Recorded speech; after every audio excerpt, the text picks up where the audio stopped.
যে মোহাম্মদুর রাসূলুল্লাহ সাল্লাল্লাহু আলাইহি সাল্লামের এইরকম একটা কথা আছে, তোমরা জ্ঞান অর্জনের জন্য প্রয়োজনে সুদূর চীন পর্যন্ত যাও। এবং আমাদের কমিটমেন্ট হচ্ছে জুলাইকে সম্মান করা। এটাকে আরও নতুন একটা মাত্রায় কিভাবে নিয়ে যাওয়া যায় সেই ব্যাপারে আলাপ আলোচনা করব। আমরা মূলত চীন সরকার এবং সিপিসি চীনা কমিউনিস্ট পার্টির দাওয়াতেই যাচ্ছি।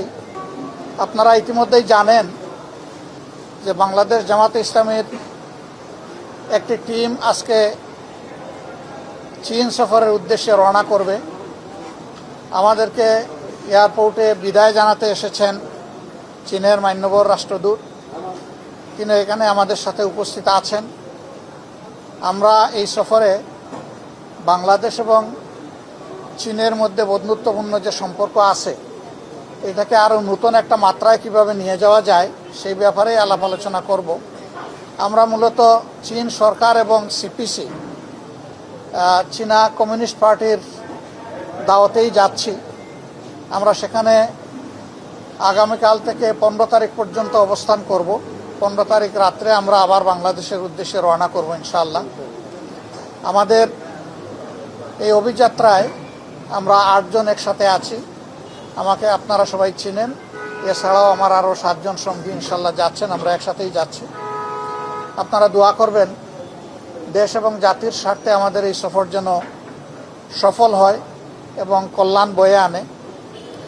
চীনের সাথে আমাদের সম্পর্ক দীর্ঘদিনের, আর এমন একটা সরকার এবং দলের দাওয়াতে আমরা যাচ্ছি কার্যত কমিউনিস্ট পার্টি চায় না, যাদের ঐতিহ্য রয়েছে 103 বছরের ঊর্ধ্বে। এই সময় ধরে তারা কাজ করছেন এবং সরকারেও তারা দীর্ঘদিন ধরে আছেন। তাদের আশ্চর্যজনক যে উত্থান ইকোনমির ক্ষেত্রে, এটা আসলে বিশ্বের জন্য একটা শিক্ষণীয় বিষয়। এবং এটাও জানেন যে মোহাম্মদুর রাসূলুল্লাহ সাল্লাল্লাহু আলাইহি সাল্লামের এইরকম একটা কথা আছে, তোমরা জ্ঞান অর্জনের জন্য প্রয়োজনে সুদূর চীন পর্যন্ত যাও। অন্য কোনো দেশের নাম না বলে চীনের কথা কেন বলেছেন? নিশ্চয়ই তখনও চীন একটা পর্যায়ে ছিল শিক্ষা এবং তাদের ঐতিহ্যের দিক থেকে। তো আমরা আশা করি যে চীন থেকে আমরা ভালো কিছু জানবো, আমরা তাদেরকে বুঝবো, তারাও আমাদেরকে জানার সুযোগ পাবেন। এবং এইভাবে পারস্পরিক যোগাযোগ যত বাড়বে, আমাদের আসা যাওয়া এবং একসাথে আমাদের ভিউজ এক্সচেঞ্জ এর মাধ্যমে আমরা আশা করছি যে সেখানে ভালো কিছু বাংলাদেশের জন্য হবে। আপনারা দোয়া করবেন। দেশের ভালোবাসা অন্তরে নিয়ে আমরা যাচ্ছি, মানুষের ভালোবাসা অন্তরে নিয়ে যাচ্ছি। সেই দেশের জন্য ভালো কিছু করেই যেন আমরা ফিরতে পারি। সবাইকে ধন্যবাদ। Now I request his Excellency the Honorable Ambassador of China, he will address our journalists. Okay. It is wonderful to have the opportunity to be with Honorable Amir to meet media before his departure to China, which is ice-breaking journey for our respected Amir and Jamaat Islamic Party. So it is first ever, I believe, since last August, the visit by leaders of the Jamaat Islami to visit China at the invitation of Chinese Communist Party. During the visit, he will meet our leader of Chinese Communist Party, our government. We will also to have extensive discussion with our local officials. We all went to Shanghai and Beijing, the most representative cities of China, and to learn each other and to discuss the way to enhance the cooperation between Chinese Communist Party and the Jamaat Islami, and the future cooperation between China and Bangladesh. So we already be prepared for quite some time. So now every preparation is done.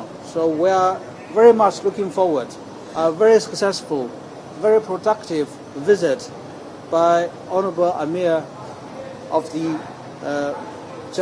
Jamaat Islami, and we are also looking forward with the visit. There will be another landmark in cooperation between Chinese Communist Party and Jamaat Islami, and it will also bring new impetus for China-Bangladesh future development. Thank you. Thank you all. সালামু আলাইকুম রহমতুল্লাহ। আপনারা কষ্ট করেছেন অনেকক্ষণ। কি প্রশ্ন ভাই? এই রিলেটেড হলে বলেন। নির্বাচনের আগ মুহূর্তে প্রত্যেক দলের বিএনপিও গিয়েছে, এনসিপিও গিয়েছে, আপনারাও এর আগে। তো এইটা পলিটিক্যাল ভিউটা কি এই সফরে? আপনারা ধন্যবাদ। দেখবেন আমরা শুধু চীন সফর করছি না, আপনি হয়তো লক্ষ্য করে থাকবেন যে দুনিয়ার অন্যান্য জায়গায় আমরা যাচ্ছি। ইতিমধ্যে আমরা ইউরোপ সফর করেছি, ইউরোপিয়ান ইউনিয়ন, ইউরোপিয়ান কমিশন এবং বেলজিয়াম গভর্নমেন্টের সাথেও আমাদের ডায়ালগ হয়েছে। এই ডায়ালগের উদ্দেশ্য হচ্ছে একে অন্যকে জানা এবং গ্লোবাল ভিলেজের আমরা একটা ঘরের বাসিন্দা, একে অন্যের ক্লোজ হওয়া। বর্তমান দুনিয়া একে অন্যের সহযোগিতা ছাড়া চলা অসম্ভব, আমাদের লাগবেই একে অন্যের সহযোগিতা।